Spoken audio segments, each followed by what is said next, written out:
हेमंत की कैबिनेट बैठक के बाद झारखंड मुक्ति मोर्चा के नेता हेमलाल मुर्मू ने राजधानी रांची के झारखंड मुक्ति मोर्चा के केंद्रीय कार्यालय में प्रेस वार्ता किया। प्रेस वार्ता ने कई मुद्दों पर चर्चा की। आइए सुनते हैं आगे हेमलाल मुर्मू ने क्या कुछ कहा। कल हमारी सरकार या हमारे माननीय मुख्यमंत्री हेमंत सोरेन जी जो विश्वास मत हासिल किए विधानसभा में, इससे हेमंत सोरेन देश के बड़े आदिवासी नेता के रूप में स्थापित हुए और ये इंडिया गठबंधन के सभी नेताओं ने इस बात को कबूला। विश्वास मत जो हासिल हुआ ये इस राज्य की जनता की जीत है और इससे झारखंड मुक्ति मोर्चा बाकी गठबंधन के सभी विधायकों को बहुत बहुत धन्यवाद। भारतीय जनता पार्टी के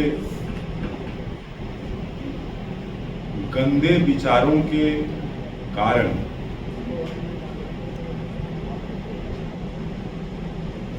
माननीय मुख्यमंत्री हेमंत सोरेन जी 5 महीना तक कठिन कारावास का समय गुजारा और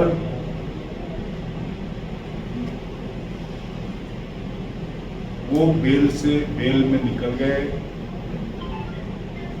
हाई कोर्ट के न्यायाधीश ने जो टिप्पणी किया है उससे बहुत स्पष्ट होता है कि भारतीय जनता पार्टी के षड्यंत्र की वजह से बिल्कुल निर्दोष व्यक्ति को फंसा करके राजनैतिक लाभ के लिए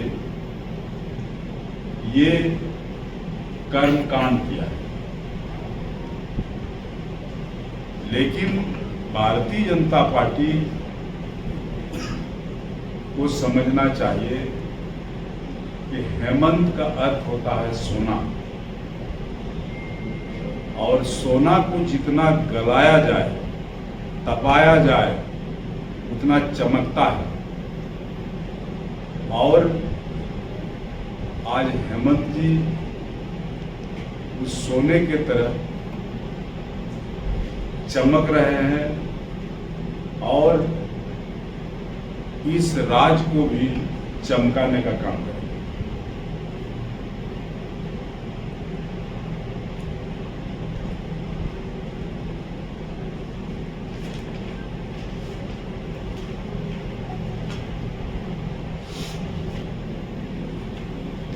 माननीय सदस्य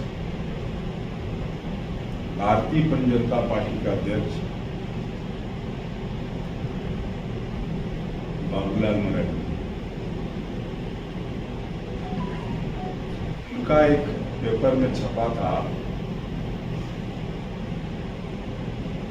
कि झारखंड मुक्ति मोर्चा के आदिवासी नेता पालकी ढूंढने का काम कर रहे हैं।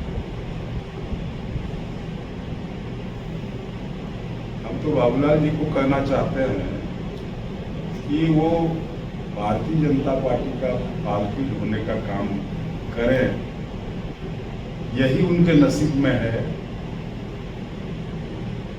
मुख्यमंत्री का कुर्सी उसके नसीब में लिखा हुआ है। चूंकि आने वाला विधानसभा चुनाव में ये गठबंधन बहुमत के साथ दोबारा सरकार बनाएगी। ये राज्य की जनता का सोच है, उनका विचारधारा है और उस आधार पर हमको लगता है कि भारतीय जनता पार्टी इससे आगे नहीं बल्कि वो नीचे जाएगी। देखिए, चमरा लिंडा के बारे में तो अभी नहीं कहा जा सकता है, लेकिन माननीय सदस्य लोबिन जी के खिलाफ सदस्यता समाप्त करने का केस माननीय अध्यक्ष के कोर्ट में चल रहा है और जहां तक जानकारी भी है उसके आधार पर उनके खिलाफ में आरोप गठन हो चुका है।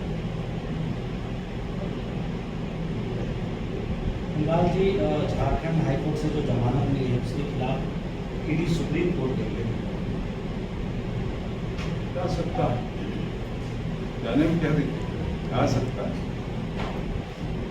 लेकिन ईडी को जिस ढंग से सबूत पेश करना चाहिए था बेल के खिलाफ में, उस ढंग का किसी भी तरह का तर्क उसके पास था नहीं। इसलिए जो हाईकोर्ट का डिसीजन है उस डिसीजन के आधार पर सुप्रीम कोर्ट डिसीजन देगी। क्या लगता है वहाँ से भी आपने एकदम निश्चित यही होगा।